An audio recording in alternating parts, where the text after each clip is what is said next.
A professora Gabriela Farinha, efetivamente, adiantou-nos um ótimo título para a sua comunicação. Lei sem emoções, sinto, logo existo. A importância das emoções no exercício da advocacia. Portanto, vou-lhe dar a palavra o melhor possível. Relacionando esta temática e este título com o nosso tema de há pouco, a importância aqui é também pensar o que é inteligência, no fundo, como conhecimento que se adquire e de que forma que ela se adquire humanamente. Esta questão da inteligência cognitiva, diferenciada de outras formas de inteligência, no fundo, quase como que se o nosso pensamento fosse imune à física, à mortalidade, e, portanto, é um ente subjetivo que pensa ao contrário da realidade e do nosso próprio corpo. Isto vem de Descartes, não é? É a dicotomia cartesiana entre pensar, logo existo. Tudo o resto é duvidoso, é empírico e, portanto, o conhecimento que eu tenho da realidade, eu tenho-a porque estou a pensar e porque a constituo em pensamento.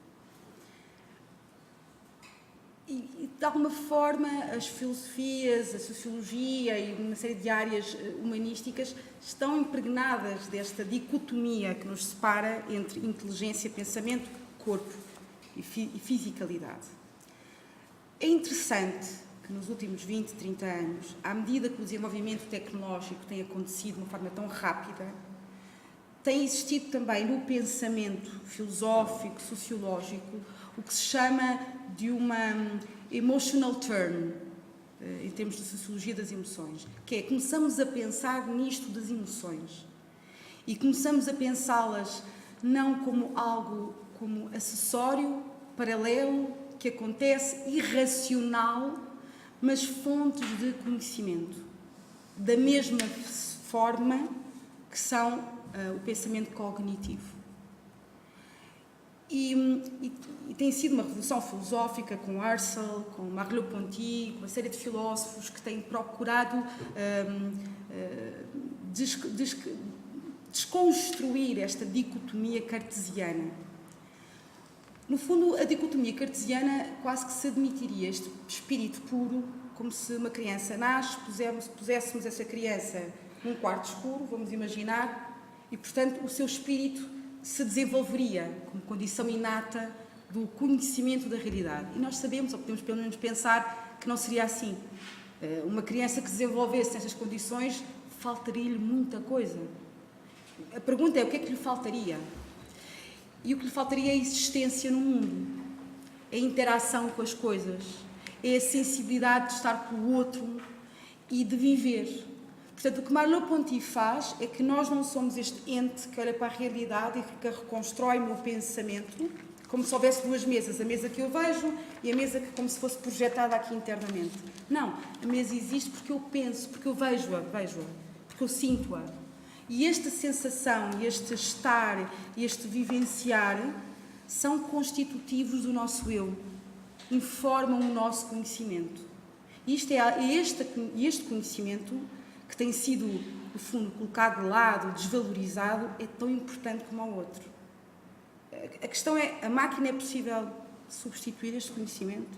Este conhecimento que vem das múltiplas interações que eu tenho com o outro, em que a minha biografia se junta à biografia do outro, em que a minha interação humana e sensível se junta a esta mesa, a este espaço, a este piso, e é neste confronto destas interações, deste corpo presente que existe e que vive, é que nos enriquece a nossa linguagem e o nosso conhecimento, não só de nós próprios, mas também do outro. E, portanto, Merleau-Ponty e Husserl fazem esta revolução do sinto, logo existo. Antes de haver pensamento, existe o mundo. A única coisa que o pensamento pode fazer é descrever esse mundo. Não constituí-lo como se ele passasse a ser dentro da nossa cabeça. E este sentir, o mundo, quer dizer que quando eu nasço, o mundo já existe. E é com esse mundo que eu interajo, que eu tenho as primeiras sensações. E sensações são uma consciência corporal. Uma criança, vamos imaginar isto, a vida é difícil, eu pessoalmente também tenho dificuldades em procurar exemplos, às vezes estas filosofias são muito complexas, da fenomenologia, etc. Mas uma criança com 2 anos de idade não tem consciência do seu eu ainda. Ainda não há uma consciência pensante do que lhe acontece, dela própria diferenciada do outro. Mas ela sente o afeto do pai, o afeto da mãe, a segurança ou a insegurança, se chora porque tem fome, se lhe demora 1 hora a dar um biberon. Isto é uma sensação corpórea que fica, não é? É uma existência dela no mundo. E, portanto, este conhecimento é um conhecimento que até, como diz Merleau-Ponty, precede o indivíduo. Está cá. É o meu ponto de vista. Eu nasci em Portugal, em Lisboa, numa determinada família. É o mundo das minhas interações, eu não as escolhi. Nem consigo refletir sobre elas. Mais a mais, quando eu chego aos meus 10 anos de idade, nem sei o que é que aconteceu comigo quando tinha 2. Portanto, há uma verdadeira opacidade no desenvolvimento da subjetividade humana. Portanto, há muita coisa que não passa por esta representação, esta existência do cogito ergo sum, mas passa pelo facto de nós termos vivenciado e sentido isso. E dessa forma, quer dizer que as nossas sensações, que poderíamos não ter muita reflexividade sobre elas, são constitutivas do nosso ser. E o Merleau-Ponty tem uma coisa muito gira, que é, ele deu um exemplo do homem que é amputado, não é? E que apesar de já não ter braço, e portanto não pode representar esta realidade, sente. Portanto, esta sensação não é propriamente o espírito que cria, porque já não existe, mas sente, porque há a experienciação daquele membro existir e daquele membro contactar com o espaço que está à volta.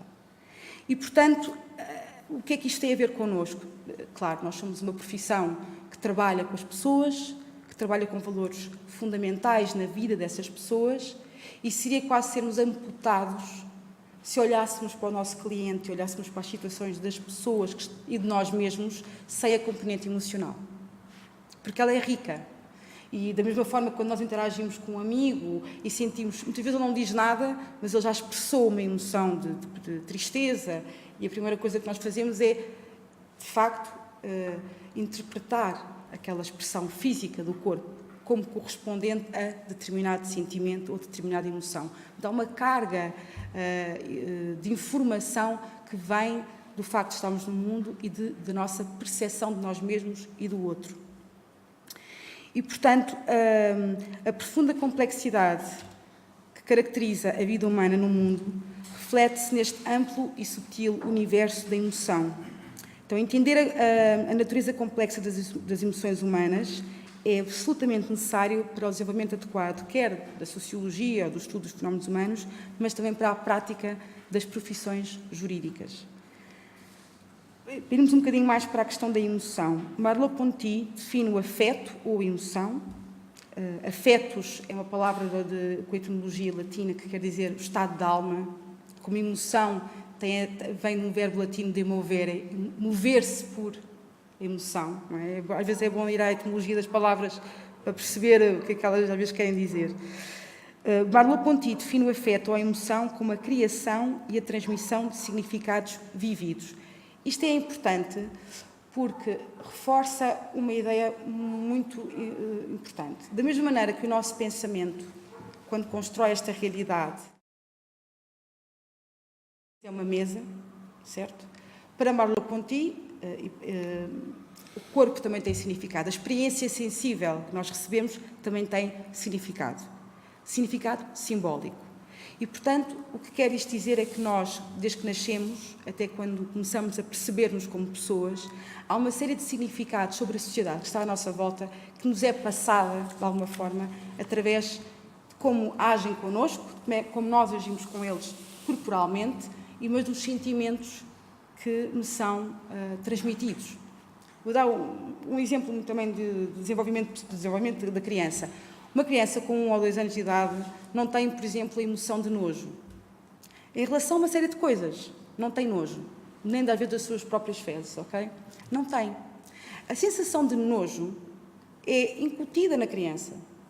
por nós, pelas nossas atitudes, pelos nossos comportamentos, por dizer não faças isto, nem lhe damos assim um grande raciocínio, uma explicação lógica. Ensinamo-la a dizer, ter cuidado com isto, porque sentimos que ela precisa ter medo de mexer nisto porque pode provocar doenças. Portanto, a criança não tem esta sensação de nojo. Somos nós e a sociedade e os pais que lhes vão incutindo. E, portanto, os afetos e emoções servem como exemplo-chave do significado, que é este significado que é corporalizado, quer dizer, o corpo tem significado, as emoções têm significado e têm um significado simbólico que está inerente ao tecido social.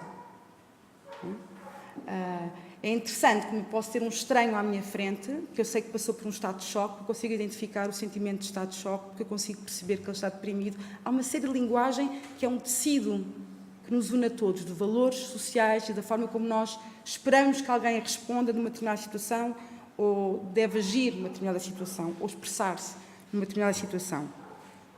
E, portanto, a emoção é uma consciência corporal que sinaliza e indica a importância que as minhas percepções, a experiência corporal do mundo, têm para mim, regulando desta maneira as relações que um sujeito específico também tem com o mundo. Portanto, o mundo, os acontecimentos nossos diários sem emoções não tinham qualquer sentido. A emoção do prazer, eu quero ir ao cinema, mas não, eu prefiro ir ao cinema do que ficar a ler aqui este livro. É porque o cinema me dá prazer. Eu vou ver cinema porque me dá prazer. Porque há uma emocionalidade subjacente a isso. As emoções comandam realmente a nossa vida. E as emoções, de alguma forma, têm inerente a forma como nós priorizamos os nossos valores. Se, há bocadinho dei esse exemplo, se alguém me injuria pela minha forma física, eu só lhe vou dar importância se esta questão, esse valor tiver importância para mim. Caso contrário, não tem. Então, se eu não fico irada, nem fico chateada, é porque, de facto, aquilo não me é relevante, não me é importante. Então, eu não vou sentir nenhuma emoção reativa em relação ao que aquela pessoa está a dizer. Porque as emoções têm inerente valores e têm inerente o que nós podemos chamar aquilo que nós valorizamos, de alguma maneira. E conduz a nossa vida assim. Pronto. Este slide, no fundo, resume esta questão mais teórica, antes de avançarmos assim para a componente mais pragmática, mas a percepção e pensamento são o mesmo no sistema nervoso. Por isso não tem sentido falar de espírito versus matéria, ou ideia versus corpo. Todas essas dimensões da experiência são o mesmo no sistema nervoso. Noutras palavras, são operacionalmente indiferenciáveis. Portanto, temos que lhes dar igual importância. O estudo da percepção tem contribuído para ampliar a compreensão da cognição. E, neste sentido, a cognição tem a ver com o conhecimento. No sentido de tornar mais claro como se realiza o fenómeno de conhecer. E, no fundo, nós não podemos desconsiderar que uma grande parte do nosso conhecimento sobre o mundo, sobre o que nos rodeia, sobre os valores sociais, vem desta experiência do corpo e das emoções.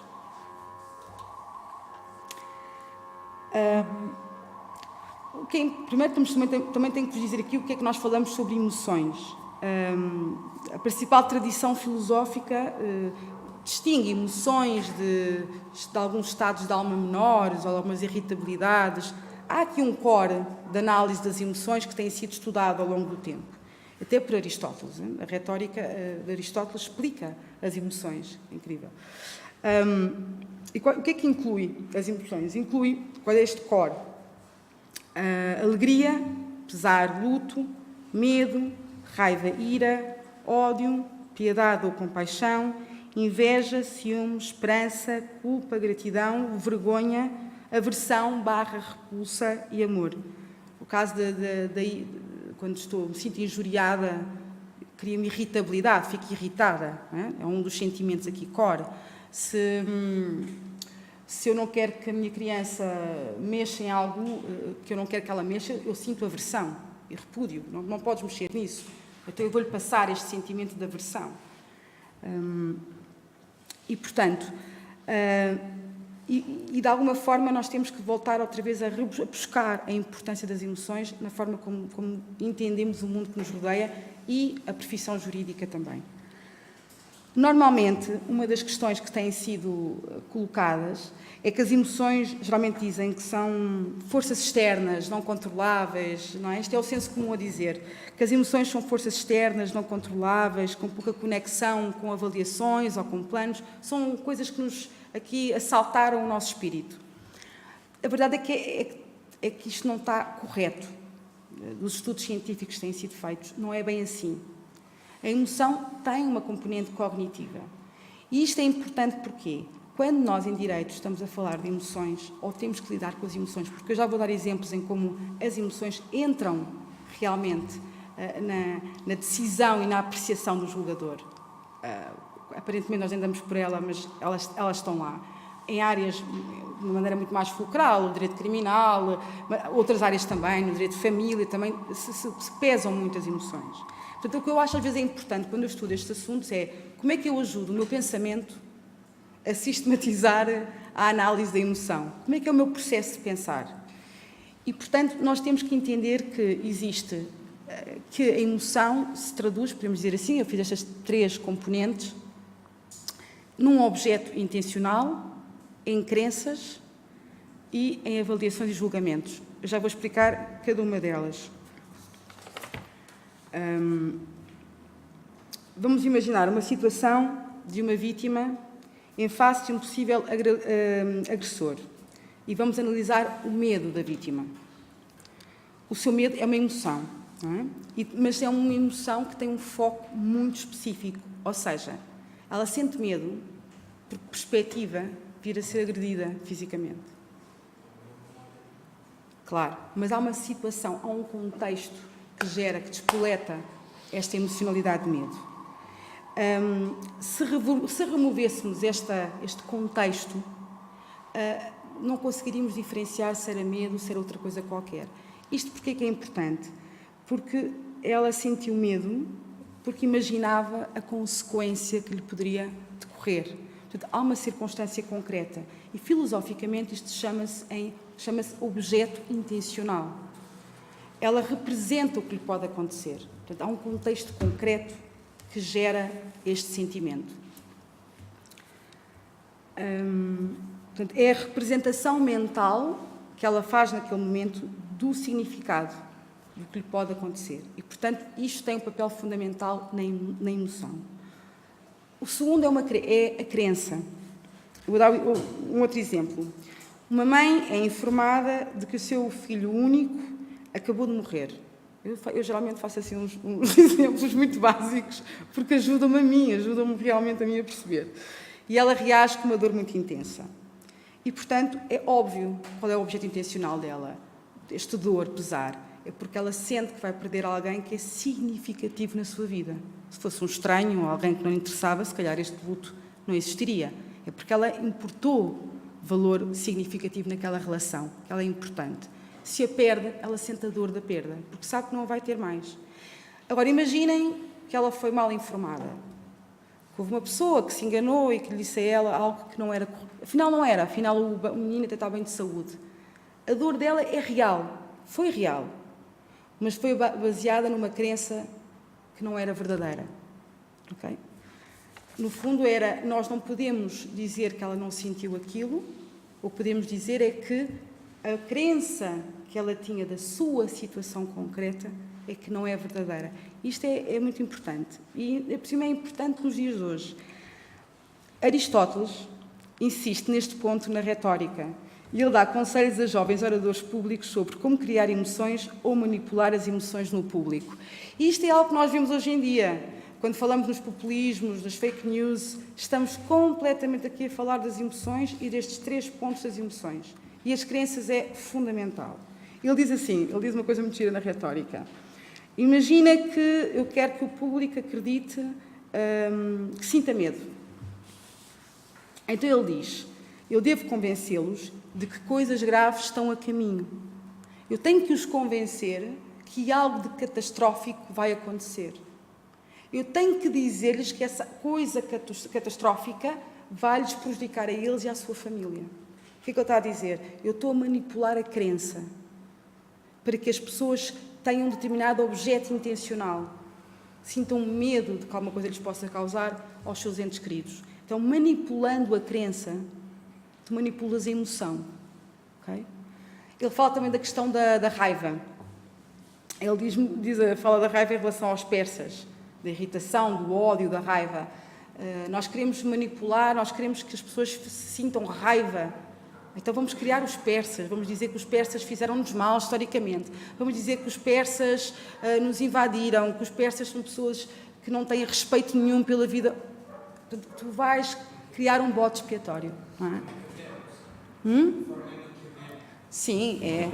Claro que sim, mas é para percebermos. Por isso é que é importante pensar nas emoções. A questão é que se nós continuamos a pensar nas emoções como se fossem algo não controlável, algo que nos acontece só porque sim, não estamos a trabalhar nelas, não estamos a pensar nelas como elementos que traduzem um conhecimento da realidade. Quando eu passo a dar-lhes valor, eu tenho que pensar sobre elas e analisá-las. E se eu analisar a minha crença ou a minha emocionalidade e pensar nestas 3 questões, objeto intencional, crenças, avaliações e julgamentos, eu já estou a fazer um pensamento crítico. Porque não, desta forma eu sei que sinto a emoção, que é disputada por razões que às vezes eu nem sei, mas eu não quero ser controlada por ela, nem por outros que querem controlar. Eu quero controlar-me nesse sentido. Isto tem a ver com a consciência e com a ética. A gente já lá vai. E, portanto, o que ele diz é que se eu mudar qualquer um dos elementos destas famílias de crenças, eu mudo a emoção do meu público. E, portanto, as crenças, para Aristóteles, são bases essenciais para a emoção. Cada tipo de emoção está associado a uma família específica de crenças. E, por isso, se eu as altero, eu também altero a emoção. E um outro ponto que é enfatizado por Aristóteles é que nós não conseguimos, de alguma maneira, descrever determinadas emoções sem invocar as crenças. E isso é interessante, eu não consigo distinguir o medo do pânico ou distinguir a depressão, uma tristeza profunda. Só se eu descrever o que me acontece com o meu corpo, não é? Ou a ira eu tenho que lhe dar um determinado conteúdo fáctico e concreto, uma crença. Eu não consigo distinguir o medo de uma situação de catástrofe, de um pesar, se eu me limitar a descrever o que acontece com o meu corpo numa ou noutra situação. Eu tenho que dizer, é medo porque havia um perigo para a vida. É medo porque, percebem? Eu não consigo descrever sem lhes dar esta densidade das crenças. E, portanto não podemos, então, estes pensamentos são, estas crenças, estes objetos intencionais, são algo constitutivo da própria emoção. Portanto, o que quer dizer que a emoção não é irracional. A emoção tem toda esta valoração. E mais, tem algo que são chamados avaliações e julgamentos. Ou seja, depois é o sujeito que sente essa emoção, que está, de alguma forma, a avaliar a sua situação. Portanto, é o conhecimento que ele tem do objeto intencional, é a crença que ele tem de que alguma coisa lhe pode acontecer e é a forma como ele avalia aquela situação. Portanto, estes 3 pontos são importantes. E também há uma coisa muito gira, quando falam às vezes dizem-me assim, mas as emoções são irracionais. Às vezes a minha resposta então quer dizer, e também há pensamentos irracionais ou não? Se eu tiver alguém que está aqui a defender firmemente que 2 mais 2 é igual a 5, e depois de eu lhe explicar 500.000 vezes que não é, eu digo-lhe, estás a pensar, mas é um pensamento irracional. Portanto, esta questão de atribuir irracionalidade a uma coisa à outra, às vezes é para desvalorizá-la, quando o que está aqui em causa são questões que têm um pensamento subjacente e têm um significado muito importante. Portanto, na questão só das avaliações, todas as emoções envolvem avaliações do objeto intencional e todas as pessoas avaliam aquele objeto como significativo para elas. Nós não tememos perdas triviais. Nós não ficamos agressivos com insultos triviais. Nós não nos afligimos pela perda de algo que nos parece totalmente sem importância. A raiva dirigida contra é a questão da aparência. Portanto, as pessoas não temem uma qualquer catástrofe, elas temem aquilo que as pode afetar de maneira significativa. E, no fundo, o que estamos aqui a dizer é que as emoções, só temos emoções sobre aquilo que nós já investimos, de alguma maneira, alguma importância. Então, temos os valores também. Aquilo que para mim é importante nesta cadeia de análise. Então, o que é que isto tem a ver então com com a lei, não é? Estamos aqui um pouco já a desviar-nos, não é? Porque é que, para mim, a emoção justifica a existência de lei? Isto é assim uma coisa. Vamos lá ver. Aristóteles disse uma vez que, se imaginarmos os deuses gregos retratados na lenda, não é? Aquelas criaturas omnipotentes e omnipresentes que não precisam de comida e cujos corpos nunca sofrem danos, a pergunta que se faz é: a lei fazia sentido para eles? Não é? Porque é que eles precisavam da lei, se são omnipotentes e omnipresentes? Nós precisamos da lei precisamente porque somos vulneráveis. E somos vulneráveis ao tempo, somos vulneráveis à morte, como é óbvio, somos vulneráveis ao dano, somos vulneráveis à atuação do outro, portanto não somos deuses. Também poderíamos ter aqui uma sociedade mais ou menos estoica, não é? Os estoicos, que têm esta célebre ideia da apatia, eram indivíduos que diziam: não, eu não quero criar relações de afetividade com nada que eu não consiga controlar. Isto eram os estoicos. Então, para os estoicos, por exemplo, o dano-morte nunca seria inimizável, porque tu nunca sentirias a perda por alguém, porque a tua sociedade estava constituída num valor básico que era: não se pode ter relações de afeto ou de dependência emocional de ninguém. Pronto, por isso é que aquilo também não vingou, não é? Mas só dizer é que nós somos vulneráveis e, portanto, podemos sofrer danos. E é por isso que temos emoções. Se eu não pudesse, se eu não fosse finita, se eu não fosse frágil fisicamente, eu não teria medo de morrer ou de ser agredida. Não é? Se eu não tivesse medo de perder algo que me é valioso, eu não tinha necessidade de ter uma lei que me protegesse a minha propriedade, vamos imaginar assim. Portanto, as emoções estão subjacentes à nossa humanidade, podemos dizer assim. E a lei funda-se também nesta humanidade, nesta vulnerabilidade. Ela existe porque somos vulneráveis entre nós e somos suscetíveis uns aos outros. Não é? E, portanto, desta forma, ficamos... Daí a questão também do paralelismo, do que estávamos a comentar há pouco.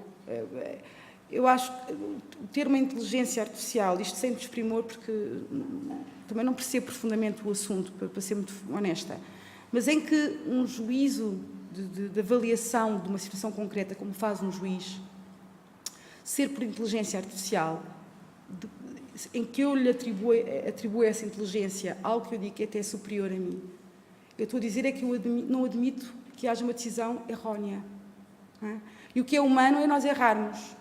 Uma decisão de um juiz, mesmo errada, pode ser contestada publicamente, na polis. Não é? O direito também é política, somos todos políticos, seres políticos. Não é? E, portanto, eu posso sempre contestar como uma ideia errada. Será que, se fosse preferida por uma inteligência artificial, eu poderia contestá-la? Não estou também a perder, de alguma forma, o meu humanismo, a minha vulnerabilidade? Também é aquilo que me faz ser distinta. Isto são questões. E, portanto, desta forma, ficamos mais conscientes do grande papel que as emoções, como o medo, o pesar e a raiva, exercem no mapeamento da trajetória da vida humana. Portanto, somos vulneráveis num mundo de eventos significativos que não controlamos totalmente. E, portanto, há quem diga... E, portanto, é exatamente esta vulnerabilidade que, quanto a mim, a emoção tem aqui um papel importante, é o cerne da razão, porque temos leis, por exemplo, criminais e leis civis. Existe um lugar comum que diz que a lei é baseada na razão, não nas paixões, nem nas emoções, mas a verdade é que a lei em causa, a nossa lei, sem apelos à emocionalidade ou à emoção, é virtualmente impensável. Porquê? Porque também, se estamos a avaliar factos humanos, e se a emoção é um facto humano, ela será ponderada na sua medida justa. Porque ela faz parte da nossa forma de interagir com o mundo. Portanto, mais profundamente, seria difícil entender a lógica de muitas das nossas práticas legais se as emoções não fossem levadas em consideração. E, portanto, porque apela-se, de modo geral, todos nós, apela-se a uma concepção, ainda que grosseiramente compartilhada, sobre quais as violações que a comunidade em comum acha que são ultrajantes e que devem ser punidas, quais as perdas que, de modo comum, socialmente, entendemos que são significativas e devem ser minimizadas, o que é que os seres humanos vulneráveis nós temos mais ou menos uma ideia comum de que é que os seres humanos vulneráveis podem temer. Por isso é que o risco, a vida, a integridade física é essencial, a vida, a integridade física, os danos. Há coisas que nós temos aqui um tecido comum, que nós conseguimos dar significado a determinado tipo de emoções, como coletivamente significativas, que todos nós as podemos compreender. E, portanto, a emoção está numa base da Constituição da Lei. Por outro lado, as emoções figuram no relato do que é legalmente relevante sobre o estado de espírito, por exemplo, do arguido ou de uma vítima. Não é? É uma forma preeminente na qual as emoções são suscitadas nessa avaliação do estado mental. Não é? Já nem estou a falar só nos elementos subjetivos do tipo, ou dolo, ou negligência, estou a falar até de elementos de tipo, homicídio privilegiado. Não é? Nos termos do qual uma ofensa pode ser julgada menos censurável se for cometida sob certas circunstâncias emocionais. Outro exemplo é precisamente porque um dos pontos da lei é proteger-nos contra a morte e lesões corporais, é que matar em legítima defesa, quando esteja em causa a minha vida, é aceitável. Porquê? Porque eu compreendo o medo que a pessoa sinta e o direito que ela tem de remover algo que é contra o seu bem maior. Não é? Portanto, da mesma maneira que eu aceito que um crime ou que um ato sob coação, quem o pratica merece menos censura, porque é sob coação, está sob o medo de um mal maior. As emoções estão sempre ligadas, de alguma forma, à lei. Exato. E isto quer dizer o quê? Quer dizer que quando um julgador, da mesma maneira que nós, quando falamos com o nosso cliente, temos que ter atenção, procurar não só os factos, mas também as emoções, o que é que elas significam para esta pessoa, o que é que realmente ela valoriza. Quantas vezes não nos aconteceu ganhar, não sei, a mim já me aconteceu felicitar o meu cliente, ganhámos, e ele fica assim, mas falta ali, parece que falta ali outra coisa, não é? Não é só uma questão financeira, há uma emocionalidade que não ficou ressarcida. Ou os colegas, tinha um colega meu numa perspectiva de família, resolvemos, já estávamos um bocadinho cansados também dos clientes estarem sempre a falar das suas questões familiares e ela a dizer mal dele, ele dizer mal. E nós entendemos que se calhar vamos tentar fazer aqui uma mediação, os dois, e o que interessante que aconteceu foi que não sabíamos bem, pronto, o senhor pede desculpa à minha cliente e de repente algo que estava ali em quesilha desde há tempos, aquilo de repente já não havia problema nenhum, porque ele pediu desculpa, não é? Isto é um bocado, não estou a dizer que isto se aplica, estou a dizer é que são exemplos que eu tive concretos de como é que às vezes as pessoas querem algo de mais do que meramente o financeiro ou o económico. Há outros valores, outros interesses, outras necessidades que as pessoas têm, que é muito importante estarmos em escuta, porque nos pode aumentar, por exemplo, o bolo de uma negociação. Isto, em vez de estarmos sempre a partir o mesmo queijo a meio, podemos aumentá-lo se colocarmos outros valores, outros interesses.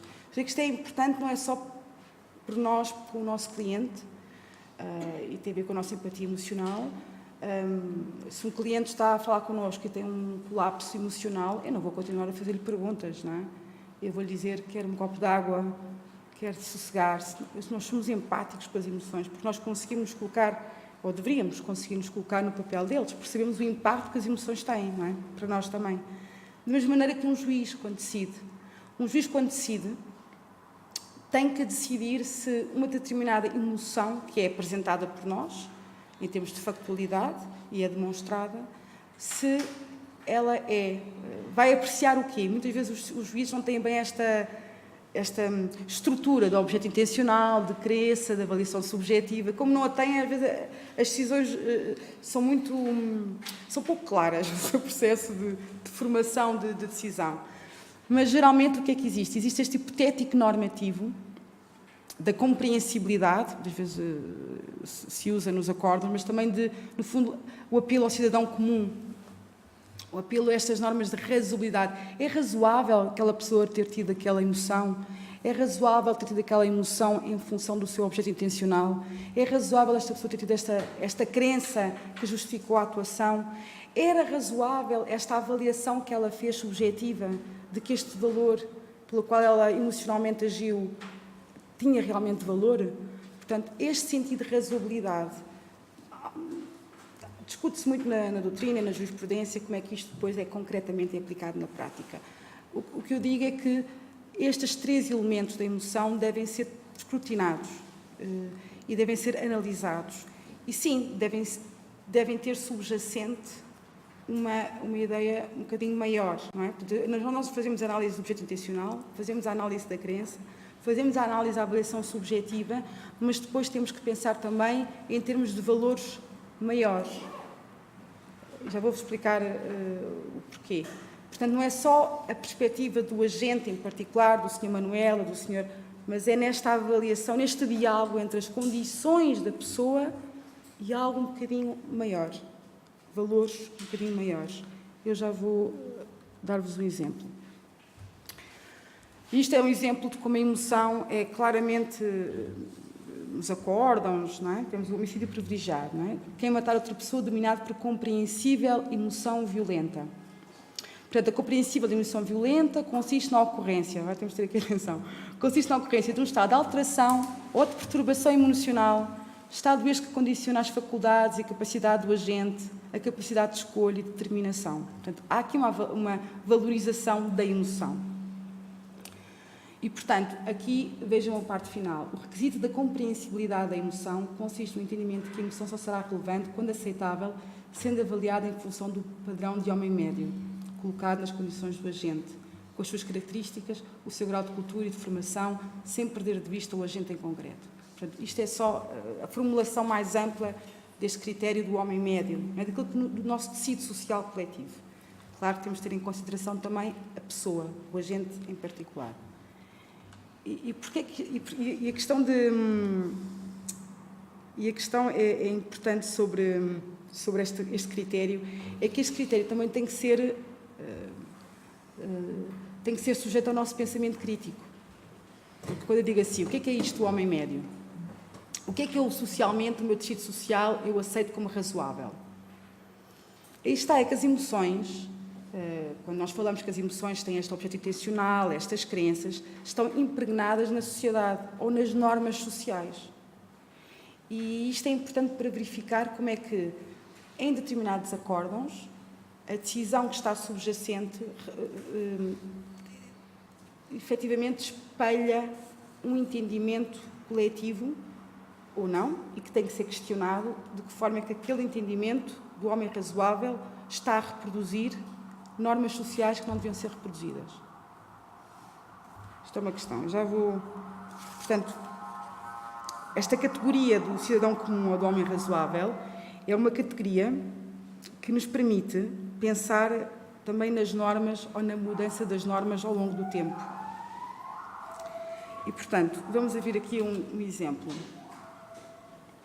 Isto é um exemplo, mais ou menos, eu vou-vos contar mais ou menos a história. O que eu procurei quando vou preparar esta formação foi tentar encontrar casos em que as emoções tenham sido analisadas ou avaliadas. E encontrei 2 casos que, pese embora vocês deviam tirar a análise dos factos e podem tirar até a referência do acórdão, está no DGCI, e é interessante para fazer esta análise, esta avaliação. O meu objetivo era perceber de que forma é que estes casos são semelhantes ou divergem. E estes casos dizem respeito neste caso em concreto, a uma rapariga que, depois de ter tido um filho em casa, não tinha apoio nenhum, ela não sabia quem é que era o pai da criança, isto assim de uma maneira muito vinha num contexto social mais baixo, apesar da família poder saber, ela, quando não foi acompanhada por nenhum médico, portanto, tentou de facto esconder a sua gravidez, e quando tem a criança, há toda uma atuação dela que leva a que a criança morra, okay? A seguir ao parto. E, portanto, como é que o Tribunal considerou se a situação desta mulher estava ou não estava... se poderíamos considerar que a emoção ou a emocionalidade dela se traduziria, então, nesta diminuição da ilicitude, não é? Homicídio privilegiado, porque diminui-se, não? E o facto é que foi considerado relevante, tanto que, na primeira instância, houve uma pena de prisão efetiva de 10 anos, Isto é enorme a diferença, 10 anos. E no quórum da relação do Porto, reduziu-se para 4 com suspensão na sua execução. Estamos a falar aqui de um resultado completamente diverso. E a importância foi o quê? Foi como é que se avaliou ou valorizou-se a emoção. Porque se tivesse julgado friamente pelos factos, provavelmente esta redução não teria acontecido. E a questão interessante é que diz aqui até o Sr. Procurador, para perceberem como é que isto se justifica, a representação da censura social que a arguida viveu naquele momento, censura de exclusão com enorme vastidão, isto é, abrangendo não só o seu núcleo comunitário, como também o seu mais chegado, o familiar, colocou-o numa situação de desespero, num beco sem saída. Cedo o parto foi o fim da linha, o eclodir de uma situação que foi lentamente, no decurso da gestação, cercando e aprisionando a arguida, tirando-lhe o necessário e imprescindível discernimento por uma adequada ponderação da situação por si vivida e malograda. E, portanto, eles aqui pegam num conceito até de honra, dela ia se sentir mal na sua comunidade, estava em desespero. Eu, aliás, até acho que o que foi aqui fulcral foi as condições até de escolaridade dela. Portanto, o Tribunal teve a sensibilidade de perceber o contexto social e escolar dela. Mas é interessante ver como é que é feito este trabalho da análise das emoções, porque num caso, mais ou menos dentro dos mesmos moldes, em que a grande diferença aqui era a mesma coisa de os pais não sabiam, mas era uma rapariga com mais escolaridade. E ela tinha mais escolaridade, já tinha tido uma vida mais independente, mas vivia no seio de uma família repressiva e de uma família em que moralmente era muito severa. O Tribunal... Não, espera aí, deixa eu ver. Como é que ando para trás? É este. O Tribunal da Relação do Porto, de 2013, não dá grande relevância a esta comoção pós-parto. Não o entende. Diz que foi ela própria que se colocou na situação de sofrer a comoção no momento subsequente ao nascimento. Isto é só para ter uma noção de como as emoções são complexas de análise. O Tribunal não faz uma análise daquela, como eu tinha-vos dito, do objeto intencional. Talvez fosse importante fazê-lo, porque tornaria algo de muito mais simples e mais fácil de perceber o raciocínio, mas isto sociologicamente tinha algum interesse em estudar. Por que razão é que uma pessoa que tem mais formação, um bocadinho mais de formação, mas estando numa situação de família repressora, isso já não gera o mesmo grau de empatia ou de comoção que justifique isto, que no caso anterior. Isto é um exemplo. O caso do ciúme, isto é como um homicídio privilegiado. Por isso é que é importante falar deste conceito do homem médio e como muitas vezes nós podemos questionar o que é isto do homem médio e de como é que a lei e a forma como ela é interpretada tem imanente nela questões sociais ou normas sociais. É óbvio que o Supremo Tribunal de Justiça, quando alguém alega que matou alguém por ciúme, não é? O que é interessante é que o Tribunal coloca-se na posição do agente e diz: aquele agente, naquelas circunstâncias, com aquela educação, com aquele estado emocional, não é? Sim, leu o seu objeto intencional, tinha ali crenças, estava desesperado, foi movido por uma comoção que lhe desviou de que seria uma atuação conforme ao direito.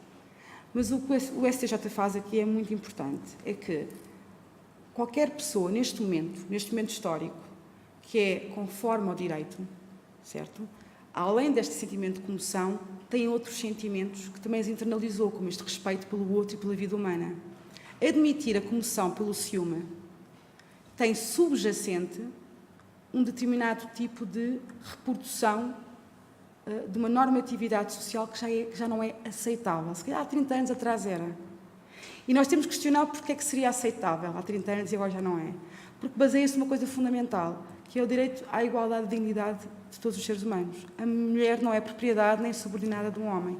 E, portanto, mas isto é relevante explicar como é que o que está subjacente depois ao critério do homem médio é o homem médio que também não só pode estar movido por uma comoção, mas que também internaliza determinados valores ou que está em diálogo com determinados valores que são importantes. E este caso em concreto é não me interessa se o senhor está em comoção. O que acontece é que não se justifica a comoção, ou não se pode justificar no Estado de Direito uma comoção, em função de algo que é um valor que já devia ter internalizado, que é a igualdade de todos. E, portanto, esta questão... Ora, o que é interessante é, se nós pensarmos do ponto de vista do desenvolvimento social e das normas sociais, havia crimes de honra, não é? Portanto, estamos a pensar é que existe realmente um desenvolvimento, um diálogo que tem vindo a acontecer, de maneira a que este princípio da igualdade se torne cada vez mais assertivo. Não é? Sendo certo que temos aqui um acórdão do Tribunal do Porto, 2017, daquele célebre juiz que neste momento é muito conhecido, e agora vamos só ler porque é para perceber como é que isto é interessante, não é? No entanto, como já se deu a entender, não partilhamos da opinião da digna magistrada recorrente sobre a gravidade dos factos, nem sobre a culpa dos arguidos, principalmente do arguido X. Este caso está longe de ter a gravidade com que geralmente se apresentam os casos mostrados no quadro da violência doméstica. Por outro lado, a conduta do arguido ocorreu num contexto de adultério praticado pela assistente. Ora, o adultério da mulher é um gravíssimo atentado à honra e dignidade do homem. E, portanto, ele com esta conversa... Mas a questão toda é que é importante estes exemplos, não estou a fazer aqui um juízo de valor, é claro que eu consigo fazer um juízo de valor sobre isto, mas o que é importante é perceber o que é que faltou aqui neste juízo, a meu ver. Faltou enquadrá-lo naquilo que é aceitável em face de um normativo superior que é da dignidade do ser humano ou da integridade do ser humano. Porque seria o quê? Seria sujeitar a integridade da mulher a sua subjetividade possessiva, de fazer dela uma sua posse e sua propriedade. Então, isto tem que haver sempre aqui um diálogo de valoração. E isso é que é o importante nestes casos. Por exemplo, no caso da legítima defesa de violência doméstica, tem acontecido, em alguns acórdãos, que há uma forma de ampliar, tem-se vindo, quer dizer, não é só cá em Portugal, mas noutros casos, em que se começa a pensar, por exemplo, o que é isto de uma legítima defesa. A legítima defesa tem que ser uma agressão atual, iminente, não é? Mas há casos... No outro dia, uma colega minha enviou-me um caso, mas não era de português, era dos Estados Unidos, de uma mulher que, durante muitos anos de violência, em que não houve ali muitas alternativas para ela, foi à polícia, não, as coisas não aconteceram, etc. Ela, no momento, agarra na criança, sai de casa, deixa a criança numa ama, volta para casa, o marido está a dormir e matam. Okay? E toda a polémica, isto é assim, toda a polémica era sobre se podia ou não entender tal facto como legítima defesa. Eu tenho dúvidas à luz da nossa lei, como é óbvio. Mas o facto que ele estava ali a criar ou a questionar era se a iminência do perigo, era pensar o que é isto do perigo iminente, era pensar também na questão do que é uma agressão atual, e a tese de alguns que se defendia, e é importante que estas coisas sejam argumentadas, era que o próprio conceito de agressão atual para justificar a legítima defesa estava muito relacionado com esta ideia de retaliação, não é? Alguém que dá, mas às vezes uma maneira muito de ação e resposta. E nem sempre a resposta é subsequente, imediatamente subsequente à ação, e pode haver outros circunstancialismos que permitam. Eu não estou a dizer que estou a aceitar isto, o que eu estou a dizer é que estas coisas discutem-se, porque se discute o que é o medo, porque se discute o sentido do que é uma agressão ilícita, e, portanto, e é muito chique. Por exemplo, este caso em Portugal foi muito interessante, porque o João Grilo, da 4ª Vara Criminal do Porto, que decidiu absolver uma mulher que matou ao final de 40 anos o marido por legítima defesa, como ele justificou isto, foi muito interessante, que ele diz: esta mulher agiu sob forte pressão psicológica, porque ele nem sequer vai buscar a questão da legítima defesa em si, mas diz, agiu sob forte pressão psicológica, viveu um episódio tremendamente traumático e depois vai citar um relatório da Amnistia Internacional com o número de mulheres mortas por violência doméstica nesse ano. Ou seja, o que eu estou a dizer é que o juiz traz à colação, nesta decisão, elementos que extrapolam de uma forma ao caso, mas que, no fundo, enfermam o que é que será adequado hoje em dia. O que eu digo é que isto há uma tentativa de um juiz de ir um pouco mais além e de ponderar, de pensar, de colocar os valores em confronto, tentar perceber até que forma é que é mais adequado ou não. E, portanto, assim para terminar, esta questão estes exemplos que eu dei têm muito a ver com a forma como nós próprios também analisamos e fazemos o nosso trabalho de consciência. Não é? Quando eu digo consciência, é um diálogo, é uma prática, não é um resultado, não é um chapéu que eu ponho, agora tenho consciência, tiro, é uma prática. E essa prática de ter consciência é porque temos que ter um diálogo com o outro, mas sobretudo um diálogo connosco próprios. E neste diálogo, que é algo que muitas vezes pouca gente faz, pouca gente está muito predisposta a fazê-lo, porque não é fácil, mas é uma prática que na meu ver, tem que ter em conta estes fatores que eu acabei de referir aqui, quase como se nós fôssemos os julgadores em que fazemos esta avaliação emocional.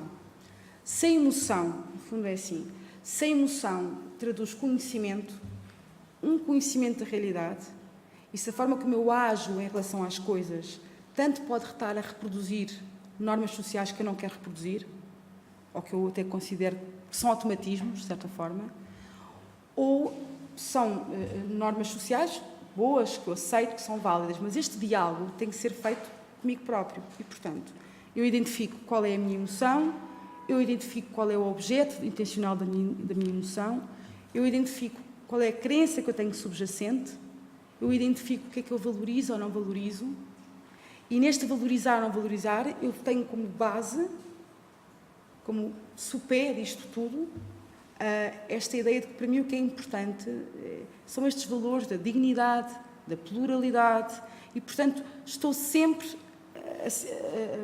a procurar ir aí e fazer a minha própria autoavaliação.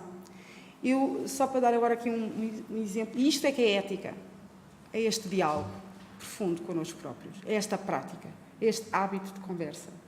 E eu vou dar um exemplo interessante, só um pequeno exemplo antes de terminar, que quando eu estava a fazer o meu doutoramento, era sobre um trabalho com trabalhadoras do sexo, trabalhadoras sexuais. E eu lembro-me de, à tarde, ia fazer um trabalho de rua, de contactar com as mulheres, etc.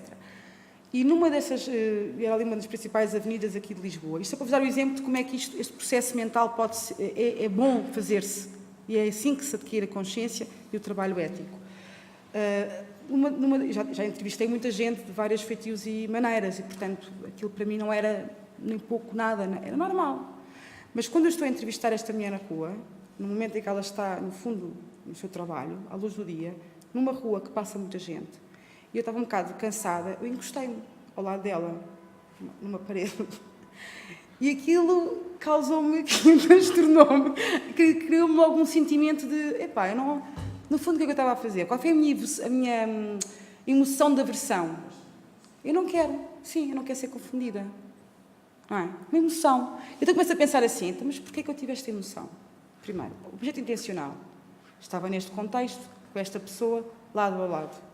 Ok? Quais é que são as crenças subjacentes? É que eu realmente preocupou-me, tive medo de ser confundida, apesar de não ter nada a ver. O que o outro pensa sobre mim tinha importância naquele momento em concreto. Quais é que são os valores que estavam ali subjacentes? É que, se calhar, eu ainda dou muita importância àquilo que me distingue desta mulher, em vez de dar importância àquilo que me aproxima a ela. Portanto, ela distingue, o que é que me distingue? É ela fazer trabalho sexual. Se ela fosse a peixeira da praça, eu estava aqui ao lado dela na boa. Não é? Portanto, o que é que me distingue? E depois eu pensar, isto faz sentido com as tuas normas, com aquilo que tu entendes como ver o outro como um outro, como um ente em si mesmo? Não faz. Portanto, questionei-me qual é a normatividade social que despoltou esta emoção e que não estava na minha cabeça. Foi através da emoção. Isto é uma fórmula de perceber como nós podemos pensar nestas questões. E é este diálogo interno que é onde se forma a consciência. E é por isso que eu acho que as máquinas não conseguem, porque esta questão emocional é tão importante como a expressão dos significados, que não dá. Pronto, e no final são uma série de questões sobre a empatia. Há aqui uma questão gira da empatia. São questões que podem ser colocadas a cada um de nós. E há aqui uma coisa interessante, que é a empatia, que é a capacidade de colocar-se no lugar do outro, não é? Que é o vocábulo grego pathos, pode ser definido como todos os sentimentos que uma pessoa experimenta: sofrimento, paixão, tristeza, ira e doença. Os gregos antepunham o prefixo sim, quer dizer com, que é para formar simpatia, que significa sofrer juntos, ou mais genericamente, experimentar juntos no sentimento e comparti-lo, e que nos chegou então à palavra simpatia. Mas com o prefixo em, forma-se empatia, entendido como a capacidade de uma pessoa de pôr-se no lugar da outra, de participar efetivamente no que a outra sente. E isto é só... São palavras bonitas, eu acho que é importante, porque são formas de a gente ir buscar a origem das palavras, o que elas realmente significam e procurar também aplicá-las. A ética é uma vida que vale a pena, não é? Aristóteles.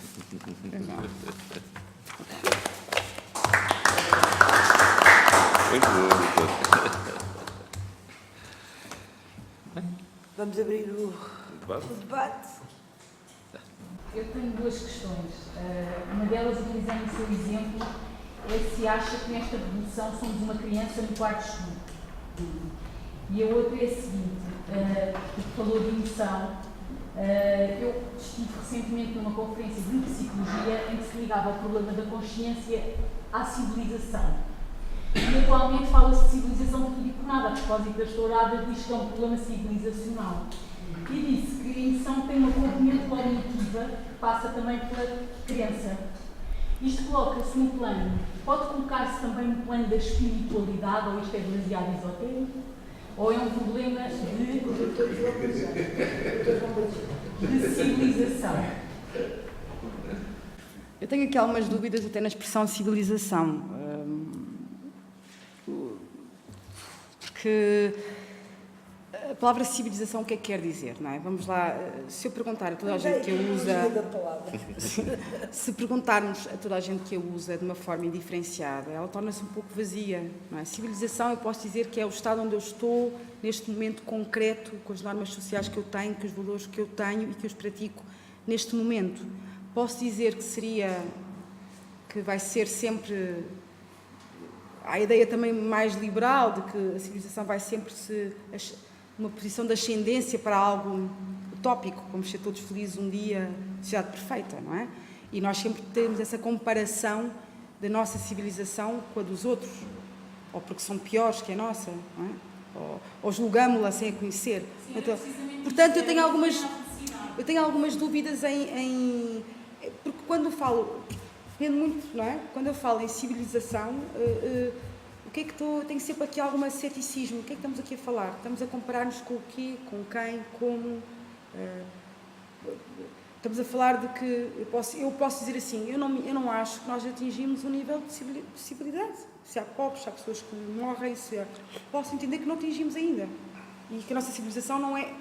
Quando falamos em civilização, acho que temos que ter atenção que estamos a falar deste nosso contexto histórico, de valores, de ideias que no fundo enfermam todo um caminho histórico e que necessariamente são diferentes de outras. Não é? A questão e portanto quando se fala da questão de usar a civilização para as touradas, por exemplo, eu não achei que tenha sido muito feliz o uso assim. Eu não concordo com as touradas, como é óbvio, mas nós temos que perceber de que forma é que temos que, para justificar, é interessante, para justificar porque é que não se deve admitir uma coisa, ou se deve, para tu justificares a intervenção da lei na sociedade, se uma pessoa acredita numa política liberal de Estado de Direito democrático, em que a pluralidade é importante existir, para que a lei possa intervir nesse grau em que seria o chamado grau da aceitável discordância, porque a sociedade tem este grau de aceitável discordância. Há valores primários, depois há um valor de aceitável discordância. Temos que perceber o que é que está subjacente a proibir a questão da tourada. E tem que se fazer uma análise do valor que está subjacente. Faz sentido, neste momento, na consciência que nós temos dos valores do ponto de vista daquele animal sujeitar ou não. Isto é tudo, mas é a minha visão política, como é óbvio, é a minha, não é uma verdade. Sujeitar aquele animal a um ato de crueldade, é ou não é crueldade? É ou não é manipulação de um ente? Mas não é ou não é comparável com o que acontece com os animais do circo? E ninguém chateou-se muito porque os animais do circo deixaram de fazer parte do circo. É interessante. É uma forma de pensarmos. Porquê é que com os animais do circo toda a gente ficou tranquilos, a aplaudir? Ainda bem que não há leões, mas continuamos... É comparável? Porquê que não é comparável a atividade circense, de espetáculo circense com animais, com a tourada? Não sei. Mas é estas questões que deviam ser colocadas para justificar o papel da lei na intervenção. E é sempre uma decisão política ou pública. Em relação ao quarto escuro, é que eu não percebi bem a questão. Porque disse que na dicotomia, deu um exemplo de ser uma criança no quarto escuro. E eu perguntei se nesta revolução tecnológica, nós também estamos numa espécie de quarto escuro. Não é? Como é que se forma uma consciência? Sim. A única coisa que me agrada é que eu acho que na revolução tecnológica nós estamos aqui a falar de uma questão da inteligência cognitiva ou dos mecanismos para cognitivamente fazer associações de alguns elementos, de processos. Não me parece que em termos da inteligência emocional ou do conhecimento que advém através destas interações humanas, não me parece que a máquina seja suscetível de a substituir ou de lhe corresponder. Por uma razão muito simples. Tínhamos que fazer não sei, então, é ficção científica. A verdade é que a ficção científica está cá, é o presente. Mas há todo como é que eu explicar? Por isso é que as emoções, ou esta revolução emocional, no fundo acaba por coincidir com o desenvolvimento da tecnologia de uma forma... É engraçado como é que estas correntes emocionais têm sido tratadas agora e faladas ao mesmo tempo que tem havido um desenvolvimento também da tecnologia muito grande. Parece-me que é porque não queremos ficar no quarto escuro. É porque queremos, de alguma forma, perceber que se nós nos voltarmos ao quarto escuro, perdemos a nossa humanidade, perdemos aquilo que é essencial. Onde é que está o prazer de viver? Eu quase digo assim, onde é que está o prazer de ser pessoa e de ter esta questão de escolha e de errar e de aprender e de conhecer hoje uma pessoa e amanhã... E também há outra coisa pouco estudada e pouco cuidada. O processamento que nós fazemos da informação que nós temos pelas nossas percepções durante o dia é tão grande, é tão elevada. E a percepção daquilo que nós sentimos, das emoções, todos estes canais que nos vêm até nós de conhecimento e de experienciação do mundo é tão elevada, é tão complexa, que eu ainda não sei se o robô Sofia teria esta capacidade de sentir, de experienciar desta maneira. Ou se pode ser... Não me parece. Acho que há qualquer coisa aqui de profundamente humano. E não sei se a gente vai querer deitar fora a nossa humanidade. Não sei. Acho que não. Não sei. Pronto, é uma decisão que... Doutor? Boa noite. Peço desculpas, queria ser rápido, porque ainda não consigo trocar as baterias, embora invejo muito os computadores e as máquinas. Queria ser objetivo em falar com a doutora sobre a questão da emoção que pôs em causa, se também da parte, aí falando da formação do próprio juiz, se também temos que ver da parte da confiança do nosso constituinte, se ele aceitaria essa emoção de ser do juiz e às vezes ser cega ou não, e se ele aceitaria ter um juiz que de facto não veja certas como deu dois casos diferentes, um juiz pode ser de facto atento a certos aspectos e devia ser, e em outros casos não foi e também devia não ter sido. E então, dessa questão também desenvolver para o Dr. Fernandes, a questão da confiança do Constituinte, se lhe derem a escolha entre essa decisão ser de facto cega ou então emotiva. É óbvio que tu, como advogado, vais procurar colocar sobre a mesa os factos que ocorrem, ou que ocorreram, que têm que ser salientados em benefício do teu próprio cliente e da situação do contexto dele. Não é? E talvez eu teria aqui algum cuidado em enquadrar esta comoção emocional, como é que eu iria enquadrá-la, ou Agora, é óbvio que perante uma situação destas, eu não sei como é que eu explico, na prática, o que é que aconteceria? Eu teria que ter uma conversa franca com o meu cliente. Isto é importante, sermos muito transparentes e francos com as pessoas e explicar que a forma como pode ser interpretado isto pode ser desta maneira e pode ser de outra. Mas isto é uma questão da relação com o cliente. E, portanto, dizer que os factos que vão estar em cima da mesa são aqueles que, no nosso entender, podem justificar esta forte comoção, este desvio da sua atenção, porque terá sido o que aconteceu. Mas o resultado interpretativo que o Tribunal vai fazer, posso dizer que pode ser o outro, porque pode considerar que é da sua responsabilidade não ter tido esta percepção deste valor maior. E até posso explicar, não é? Não tem mal nenhum também, pelo menos, às vezes é importante explicarmos aos clientes de uma maneira muito transparente e cuidada, mas ir ao encontro deles e explicar, porque nem sempre, nós somos tradutores, vamos lá ver, eu acho que nós somos todos muito tradutores. Chega-nos um cliente que nos abalroa com uma série de factos, nós temos que selecionar. E temos que converter as suas preocupações, os seus danos em petições. Em legalês, não é? Temos que fazer conversão. Quantas vezes chegam pessoas que tu não... Que é óbvio, às vezes, que não tem ponto, pronto, se lhe pega do ponto de vista desta conversão. Mas tu tens que ter uma palavra a essas pessoas também, não é? De explicar. Tem que haver aqui um cuidado em explicar, em ser transparente, em... não sei se foi ao encontro da tua pergunta, mas...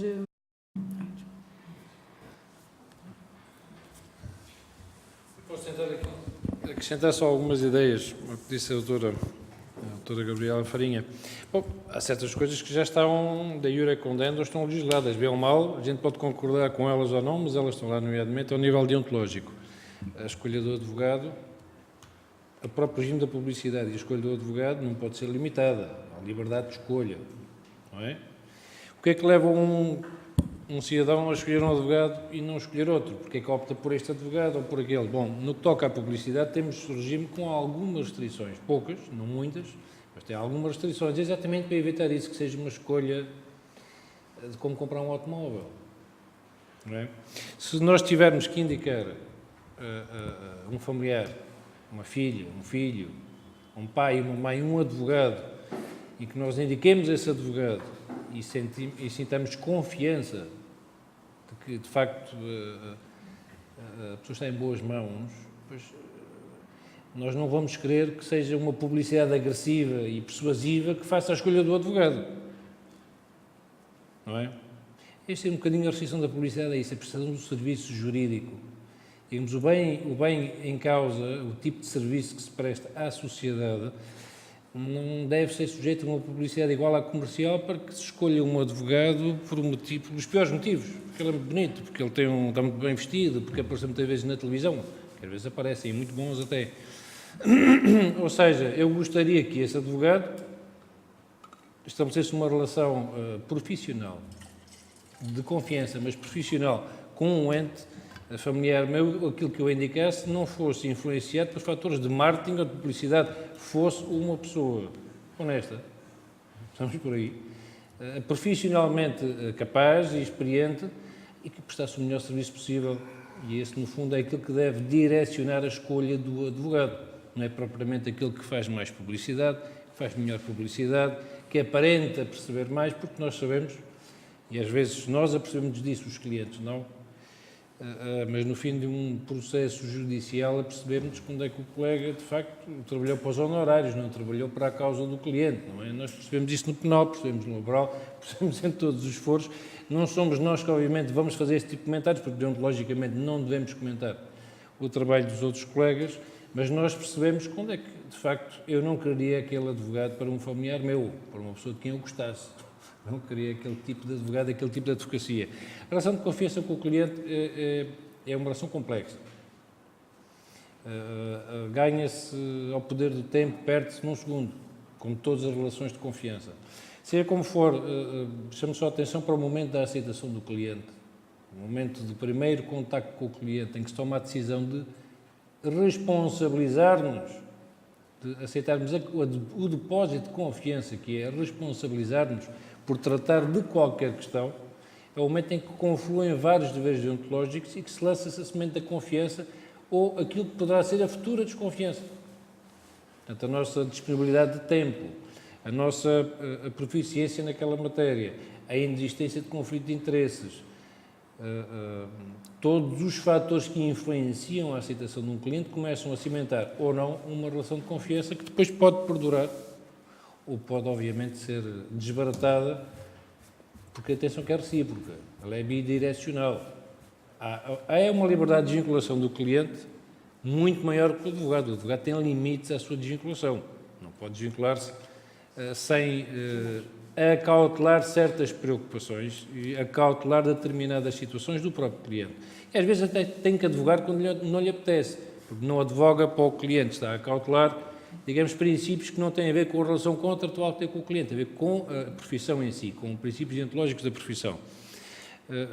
Mas, obviamente, não deve vender, entre aspas, a sua deontologia para ganhar a confiança do cliente a qualquer preço.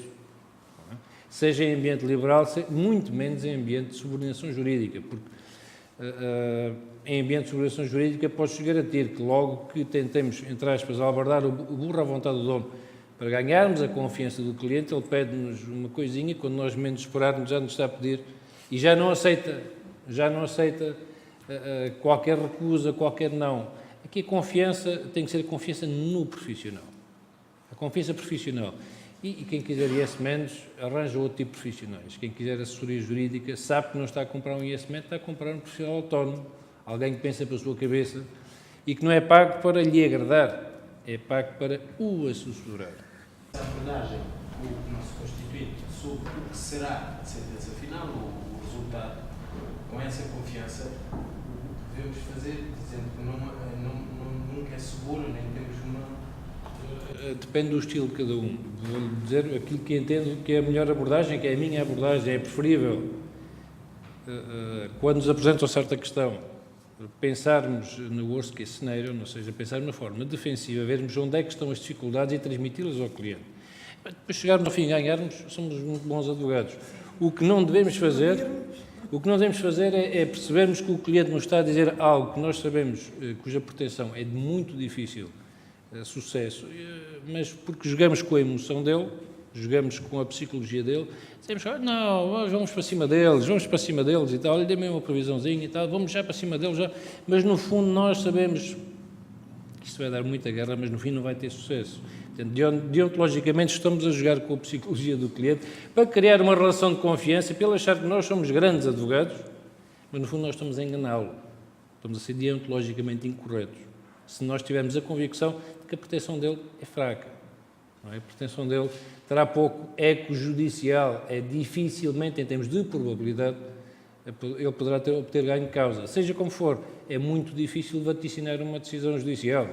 Seja como for, tirando as decisões judiciais, não são como os raios, nunca caem duas vezes no mesmo sítio. É muito difícil saber onde é que vai cair uma decisão judicial e mais difícil é, agora em que ela quer a fundamentação de facto, quer a fundamentação de direito, vêm todas na decisão, nem a conseguimos antecipar sabendo os factos.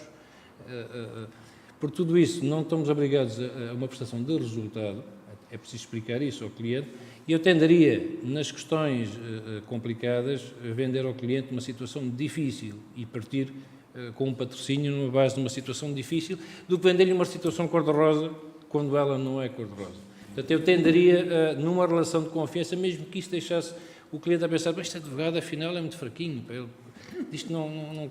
É preferível partir nessa base, e então trabalhar nela e conseguir os melhores resultados possíveis, do que pintar um cenário cor-de-rosa para depois lhe dar uma explicação mais ou menos enviesada de algo que, à partida, nós já sabíamos que não, e que estávamos, se calhar, com conflito, é noutra coisa. É fidelizar o cliente. E como há colegas nossos que fazem, não é? Fidelizar o cliente e não propriamente dar-lhe um aconselhamento sério. Isso, de facto, em tempos de... É mais outra advogada é que eu não gostaria que um familiar meu lá estivesse, ou qualquer pessoa de que eu gostasse, não é? Por isso não vou aconselhar a ninguém.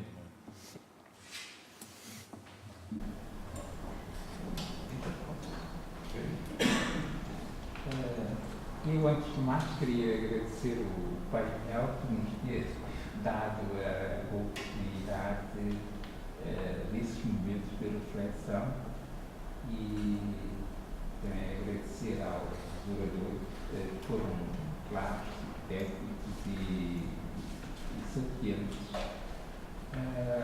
Relativamente à doutora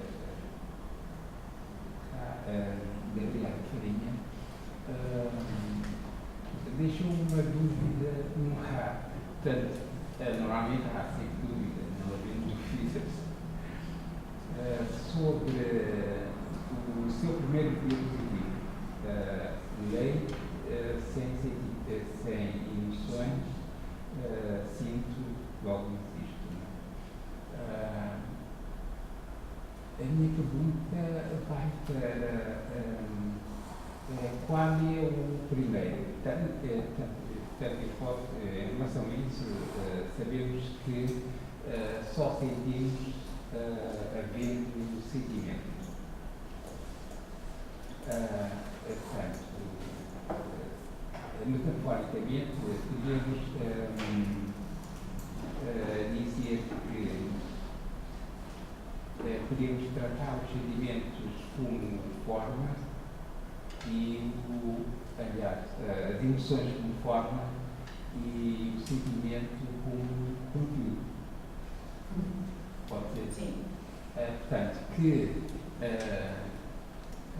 manipulando a forma, podemos alterar o conteúdo. Quando eu estava a falar da manipulação, estava a falar da... Quando se fala em sentimentos e que se distingue, e é difícil fazer estas distinções, mesmo ao nível da psicologia, ao nível da psiquiatria, entre os sentimentos e as emoções. A emoção estão nestas emoções core, não é? Aquelas que eu te referi, que tradicionalmente são consideradas como emoções, porque há sentimentos que as constituem, ok? Há o sentimento de peso, de pesar, esta emoção de luto, tem uma série de sentimentos que também estão conexos, já não é em rede. No fundo, a emoção é quase como se fosse um referencial que aglutina uma série de sentimentos e de emoções físicas e que tem, na sua descrição, está imanente uma determinada contexto fáctico, não é? Este tal objeto intencional. E que esse objeto intencional cria na pessoa uma determinada, no caso do medo, que nós demos o exemplo, a expectativa de que algo lhe vai acontecer mal, que está subjacente a estas crenças sobre a sua própria situação de contexto. E são essas que, não é o sentido, portanto, se a pessoa tenta mudar a emoção, vamos imaginar, eu posso aqui começar a chorar, você não vai chorar só porque eu estou a chorar. Não é? Mas se eu, juntamente com o meu choro, começar a criar-lhe um contexto que eu sei que você vai ser empático comigo, e é ao nível do quê? Das crenças. Eu vou-lhe criar todo um objeto intencional porque o meu filho isto, ou porque o meu marido não sei o quê, vou levar isto a um ponto em que você sim vai chorar. Mas só pelo facto de me ver a chorar, claro, óbvio, também acontece, mas está sempre muito subjacente um determinado contexto. Essa dinâmica é para empatizar com o juiz.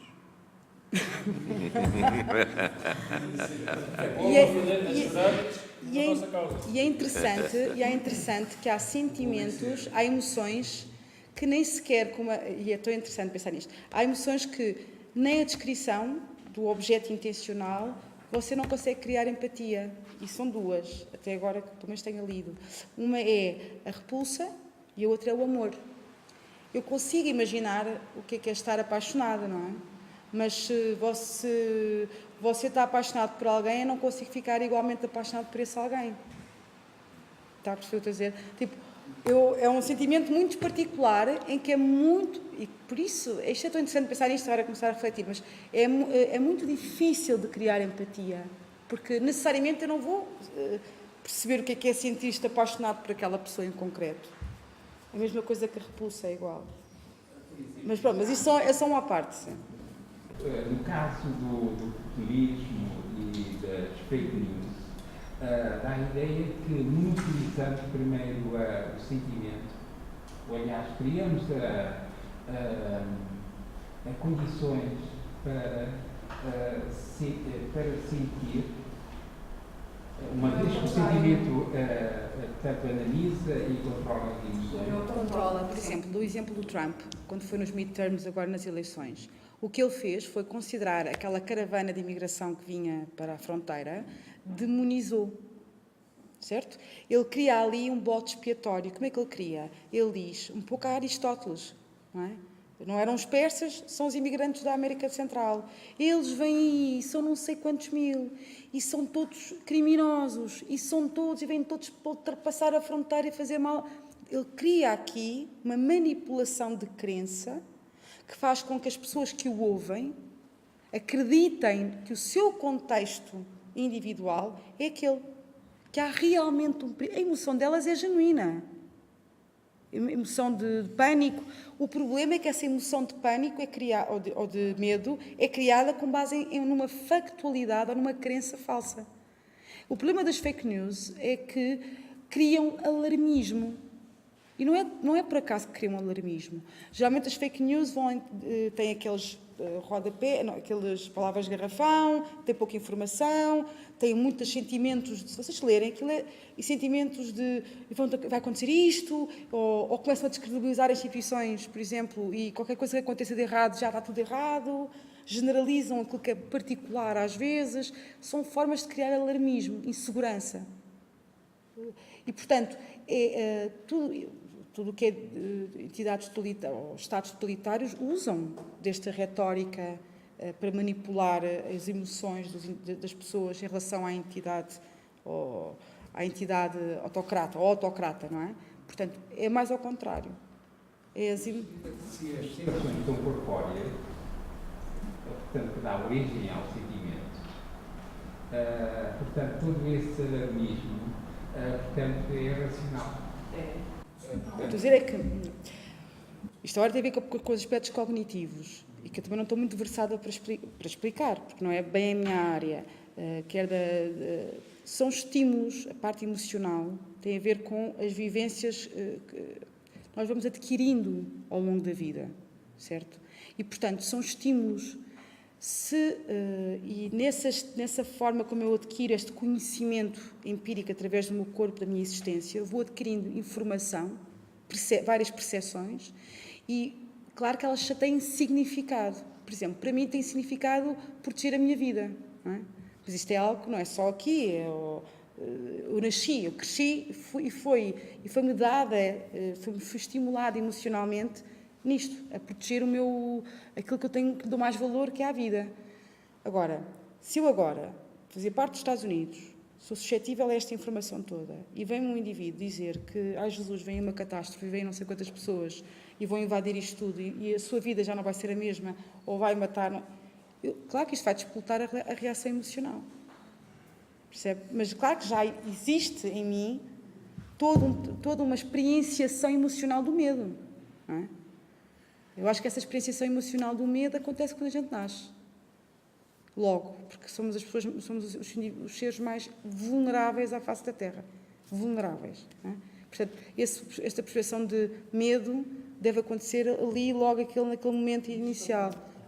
Deve ser, porque o grito, não é? O grito de que eu quero, não é? Eu tenho que ter alguém para me proteger. Por isso é que dizem que nós somos um ser humano solitário, neste sentido, não é? Nascemos sozinhos e morremos sozinhos, mas temos que ser coletivos, porque dependemos uns dos outros, não é? Para viver. E este é um paradoxo meio esquizofrénico dos seres humanos. Não é? O que nos torna. Posso também dar para aqui mais chega, eventualmente, porque este é um assunto que já me ocupa há 37 anos, ou 40 anos. O meu trabalho de estágio foi sobre a psicologia jurídica e judiciária, portanto, em 1980. Portanto, desde aí para cá, tenho sempre trabalhado nestas matérias. Efetivamente, só praticamente nos últimos 15, 20 anos, nomeadamente através do nosso cientista António Damasio, que efetivamente se tem desenvolvido e muito todas estas matérias. Eu chamo a atenção especial para um filme, é desenhos animados, é um facto, mas foi intensamente trabalhado pela Pixel e pela Walt Disney, divertidamente, e que eu tive para a estreia dele, e depois já ouvi mais 3 ou 4 vezes, e realmente é muito bom para nós percebermos as emoções. E daí para trabalharmos um bocadinho as emoções e os sentimentos.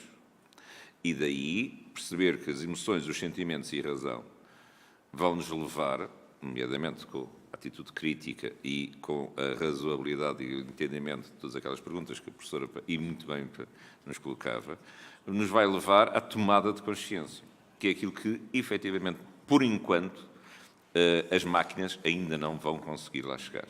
E é nessa matéria que nós, efetivamente, podemos fazer a diferença e trabalhar estas matérias de uma forma profunda. É a velha frase que eu disse desde o primeiro dia aqui deste curso, foi dia 1 de outubro. Efetivamente, saber de direito, e se só se sabe de direito, nem de direito se sabe. E, portanto, cada vez mais a nossa forma de conseguir ser diferentes é conseguirmos, nomeadamente, dominar estas matérias. Portanto, chamamos a atenção de que o estudo destas questões são importantes para nós conseguirmos, efetivamente, aquilo que muitas das vezes os nossos clientes querem. É que eles não nos querem só resolver, eu costumo dizer, é o conflito e a ansiedade. Eles, para o conflito, nós fomos preparados. Para, muitas das vezes, conseguir-lhes resolver a ansiedade, não fomos preparados. Certo? E, portanto, dentro dessa medida, onde é que nós conseguimos ser diferentes? De irem aconselhar-se para junto de um computador Ross ou este ou aquele outro. É precisamente nós conseguirmos também trabalhar, ao fim e ao cabo, duas coisas. A subjetividade do próprio cliente e o reconhecimento que ele quer. Que este é um grande problema da humanidade. Falta de reconhecimento. E todos nós, de alguma forma, trabalhamos as nossas emoções e os sentimentos. Por outro lado, mais chega relativamente aos primeiros 7 anos de vida, precisamente. É nos primeiros 7 anos de vida que nós registamos no nosso disco rígido meia dúzia de informações muito importantes e que vão ter depois reflexo ao longo da nossa vida. Eu, por exemplo, conto-vos se alguém, um dado momento, diz que tem medo das aranhas. É pânico completo. Se calhar, nos 3, 4, 5 anos, quando efetivamente se escondia atrás da cadeira e desaparecia da vista da mãe, a mãe dizia, não faças isso, porque senão veio uma aranha e come-te. Logicamente, para ela, aquilo era um grave problema. E isso ficou registado na nossa cabeça, certo? Depois, mais tarde, já somos adultos, sabemos perfeitamente que aquele aranhiço pequenininho, que não tem nada a ver com nunca nos vai conseguir comer, certo? Mas a verdade é que nós temos pânico, medo, asco, tudo e mais alguma coisa. Porquê? Porque temos no nosso cérebro registado uma palavra aranha versus, certo? Aí é chamada, que hoje em dia está em grande desenvolvimento, a programação neurolinguística. A palavra que foi registada e que, enquanto não for conseguido ser apagada, vai lá estar como uma emoção muito grande, certo? Das emoções, é interessante, nós não somos só também o produto daquilo que os nossos pais nos deram, mas os nossos pais também são um produto social e nós somos um produto social. E, portanto, o interessante às vezes é ir buscar aos sentimentos do asco e outros, que valores sociais ou que normas sociais que se subjazem, até para as poder questionar. Não é? O asco é uma das principais emoções sociais que muitas vezes nos Estados Unidos é usada para evitar a legalização, por exemplo, do casamento entre pessoas do mesmo sexo, por exemplo, porque gera asco social. O que é isto? Nem todas as emoções sociais devem ser validadas, têm que ser discutidas e uma tomada de consciência do que é que está subjacente a elas. E quer queiramos, quer não, isto treina-se. E esse treino, por exemplo, todos os meus estagiários, de uma forma geral, passam por isso, treinam-se programação neurolinguística, por aí fora, outras formações em psicologia comportamental ou base de outros mundos completamente diferentes e que realmente nas nossas faculdades não são trabalhados. Nas sociedades de advogados de grande dimensão, o próprio estágio muitas vezes passa por estas dinâmicas de grupo, dinâmicas pessoais, etc., etc., onde eles vão muito trabalhar, nomeadamente o mundo das emoções, dos sentimentos, da razão, para, nomeadamente em situação de julgamento ou de conflito houve de estarem preparados para o efeito. Na prática individual, é raro aqueles que nós estamos preocupados com isso. Portanto, chamo uma especial atenção para este efeito. São as chamadas soft skills, não é? Mas eu tinha uma questão para a doutora Gabriela, defendendo um bocadinho a revolução digital. Não acha que pode trazer um certo, é para fazer um bocadinho aqui um contraponto, um certo benefício àquilo que se chamou de manipulação emocional? E agora, indo contra aquilo que eu estou a dizer, numa certa ambivalência, os advogados, por um lado, dizem que podem ser substituídos, mas por outros usam plataformas como o Facebook para se promoverem. Há páginas pessoais de publicidade, não é? Sou advogado e tal, como há para os psicólogos e como há para terapeutas e uma série de coisas. E estão a utilizar um veículo onde há muita manipulação, falsidade, e isso, de certa forma, também afeta a relação com o cliente, aquela relação complexa que o Dr. Manuel Fernandes referia. Portanto, em que é que nos podemos posicionar? Eu não sou muito, a realidade não é branca nem preta, muitas vezes é cinzenta e nós temos que, os valores são brancos e pretos, isso de facto, mas a realidade muitas vezes é cinzenta. Há pouco falava da questão da internet, não é? Estamos a falar da questão da internet. Ao início aquilo era espetacular, não é? Os auspícios era que a internet ia ser a democracia, podemos dizer assim, quase orgânica, que queria surgir. E de facto depois não foi. E agora estamos a falar do quê? Quase que quando estava a referir há pouco sobre a constituição de uma carta ou de um regulamento, quase que estava a imaginar a questão da constituição de um Estado sem ser Estado, de uma comunidade online em que agora é preciso regulamentar com uma carta, como se fosse Constituição, não é? Quer dizer que é ambivalente. Claro que a internet é maravilhosa, claro que a maior parte da informação que vamos lá buscar é espetacular. Só de imaginar que se eu tivesse aqui este trabalho, de ter estudado isto, estar aqui com vocês, tinha memorado, porque tinha ido à biblioteca a buscar o livro. Há uma série de coisas, claro que sim, facilitadoras. A única questão é que, como tudo, depois cai-se num certo exagero, e foi um bocado... Sim, mas é preciso sempre perceber o que é importante. Claro que é importante a transferência de comunicação. Esta rapidez de comunicação faz com que, se calhar, o Estado-nação até se ponha em causa. Vamos lá pensar em termos políticos. Até possa pôr em causa, porque, de repente, eu estou unida, comunicada com alguém que vive a 3 países de mim. Há 30 anos atrás éramos fechados, estávamos fechados em termos de comunicações, de fronteiras. Isto muda.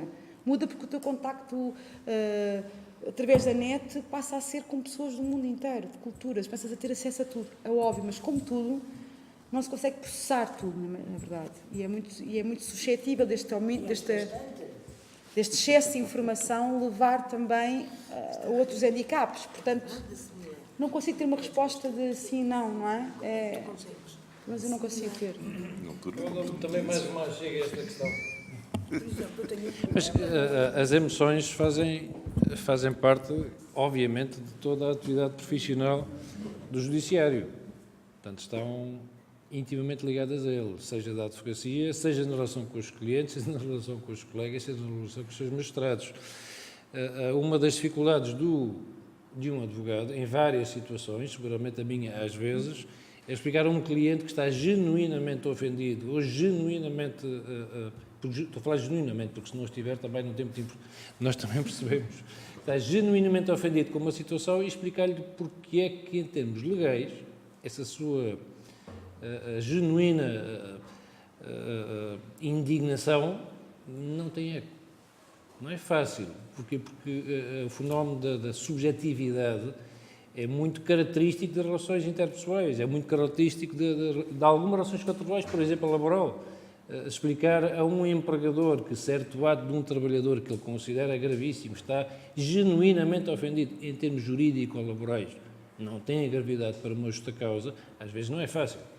Nomeadamente explicar um empregador estrangeiro, alemão, por exemplo, a explicar a um trabalhador que se sente assediado e que está genuinamente com uma sensação de total fragilidade, de incapacidade de reação a uma determinada relação socio-profissional, com uma chefia, com outros colegas, de que, de facto, há ali uma hipersensibilidade e que nós não conseguimos encontrar, pelo menos ao nível da prova, algo que se consiga judicialmente transmitir numa apreciação positiva daquela situação que ele nos está... Não é fácil, porque as pessoas estão genuinamente, estão emocionalmente frágeis. E essa é uma responsabilidade do advogado. Nós, por vezes, lidamos com pessoas que estão emocionalmente frágeis.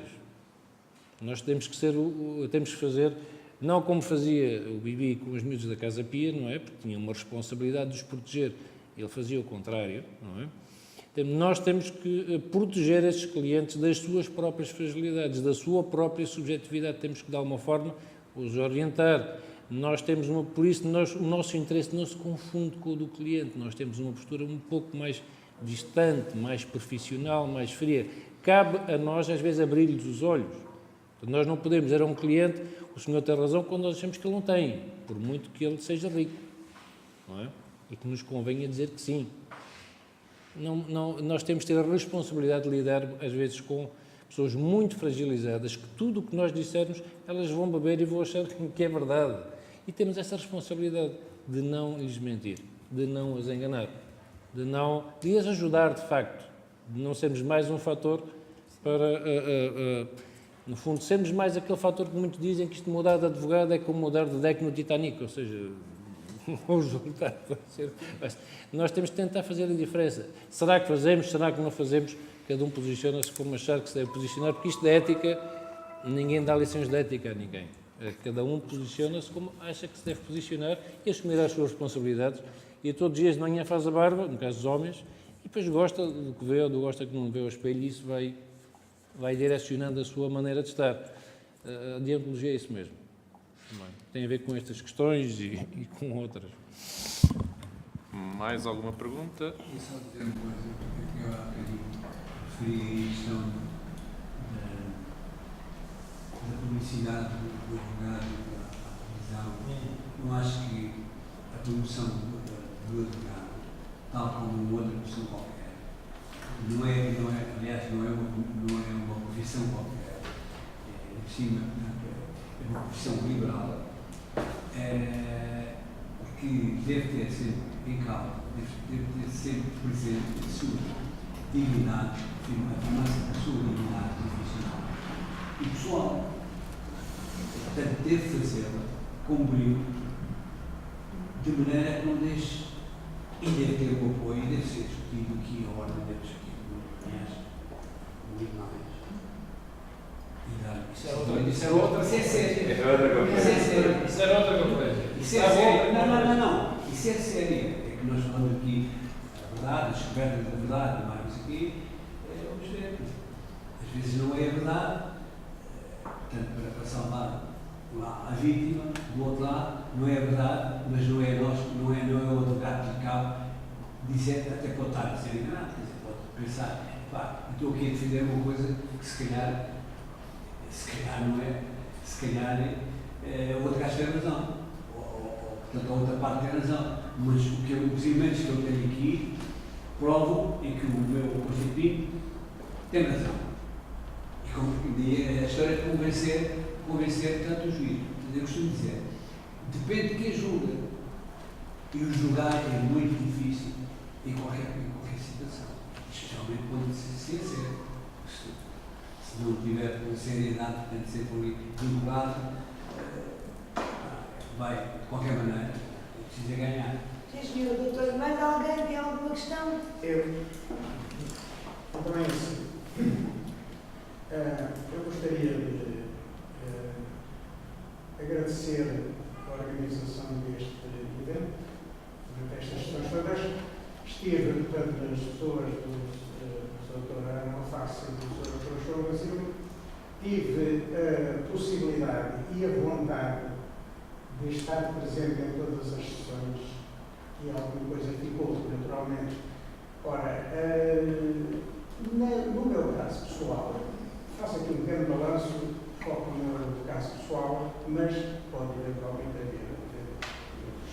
E daí alguma ideia, mas essencialmente quer dizer que estou no fim da linha, cheguei à advocacia tarde, estou no fim da linha e, portanto, daqui já a pouco poderei aproveitar, mas alguma semente ficou destas sessões. Particularmente, hoje foi, creio, muito feliz esta evolução destes dois oradores, a doutora Gabriela e o doutor Manuel Fernandes, porque as emoções e a deontologia conjugam-se e, portanto, agradecia mais uma vez, na pessoa destes dois oradores de hoje, a todos os oradores que estiveram presentes. Algumas questões foram naturalmente mais proveitosas que outras, mas todas elas tiveram êxito, creio. E colocaria então ao Sr. Manuel Fernandes uma ou duas questões, mais um comentário, uma pergunta. Relativamente à questão da sinceridade, se pode assim traduzir, na relação com o cliente, confesso com toda a franqueza que, independentemente de ser um objetivo, isso já está ou deve estar inserido nos nossos pensamentos e na nossa forma de atuar enquanto cidadãos. E depois, particularmente, nesta profissão, que é de facto muito exigente. E lamento e choca-me bastante que, com alguma frequência, sobretudo ultimamente, os vários conselhos de deontologia publicam editais, porque um colega, uma colega, não se portou bem, passa o termo, foi objeto de uma pena, alguns casos até expulsão da atividade. É muito lamentável e, para mim, enquanto advogado, repito já praticamente no fim da linha, choca-me bastante e seria uma tristeza tremenda para mim se o meu nome um dia aparecesse numa situação dessas. Portanto, o que é que a Ordem pode fazer logo ao início, faz a formação, para que esses casos sejam reduzidos? Nós tentamos, com as aulas com a formação de deontologia. Tentamos. Agora, então, e para terminar, repito que, de facto, sempre foi a minha forma de estar na advocacia, talvez com alguma independência, por ter outro meio de subsistência, porque esse é também um dos grandes problemas, é que os advogados, sobretudo no início de carreira, têm muitas dificuldades. Uma boa parte deles, e até às vezes não é necessário estar-se no início, mesmo mais tarde, há muitas dificuldades. E isso pode ser, às vezes, um caminho para aproveitar uma situação que, não pensando bem nas consequências, mas sendo um momento imediato que possa ter ali algum proveito, infelizmente vai ser apanhado. E deve ser apanhado. Mas então eu lhe vou responder. Não pode querer, como se costuma dizer na gíria, solneira e chuva no quintal. Não pode. Ser sincero com o cliente, ser objetivo. Não pode querer que não haja essas situações de estarem fixado em edital e irem para os colegas que o senhor doutor fulano tal cometeu, na verdade, um delito, alguns delito mesmo, crime mesmo, e portanto são expulsos. Ora, não pode querer isso com depois dizer que eles fazem isso às vezes porque têm dificuldades. Não é desculpável. Não pode ser. Até porque alguns já zero. Isso são. Não pode ser desculpável. Deixe-me contar-lhe uma história muito rápida, muito singela também, que há 4 ou 5 anos o colégio onde o meu filho estudava convidou vários pais para ir falar ao 9º ano sobre as profissões, para ver se eles escolhiam as áreas, e eu, todo cheio de boa vontade e pertencendo lá à Associação de Pais, fui falar sobre o direito, as profissões jurídicas. Por acaso era turmas onde estava o meu filho, já há 4 ou 5 anos atrás. Foi assim uma junção explosiva, mas aí vou eu. Alguns meses eu já os conhecia há alguns anos, conhecia os pais, havia alguma intimidade, e logo de entrar, ia com a psicóloga da escola, e logo de entrada um dos miúdos, a que eu conhecia com mais à vontade, dizia: mas os advogados não são todos vigaristas? Logo assim, de entrada, para começar com uma turma de 9º ano. E a psicóloga levantou logo os braços e disse: não há problema nenhum, vamos analisar essa sua percepção que tem dos advogados. E eu julgo que transmiti-lhe uma ideia que ele percebeu, que era meio a brincar, mas a falar muito a sério. É é que, de facto, o advogado vigarista é sempre o advogado da outra parte. Porque o nosso advogado, nós queremos que ele ganhe as causas porque a nossa vida está ali, a nossa profissão, a nossa liberdade. O nosso advogado, a gente fecha um bocadinho os olhos, o outro não. O advogado da outra parte, logo faz qualquer coisa, é um grande vigarista, não é?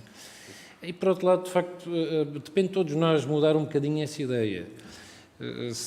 Como nos comportamos, porque, no fundo, esta disciplina é autorregulada. Portanto, a Ordem aqui tem uma grande responsabilidade nisso. E todos os órgãos da Ordem têm uma imensa responsabilidade em tudo o que é gestão da disciplina, sobretudo o Conselho de Deontologia, mas o Conselho Regional tem nas mãos aquilo que é dos bens mais preciosos da advocacia, que é o segredo profissional, que é uma competência própria do Presidente do Conselho Regional. No que toca à publicidade e à pronúncia pública, pois é exatamente para não se mexer com a emotividade dos juízes, é uma das questões, sobretudo com os juízes de instrução criminal, não é?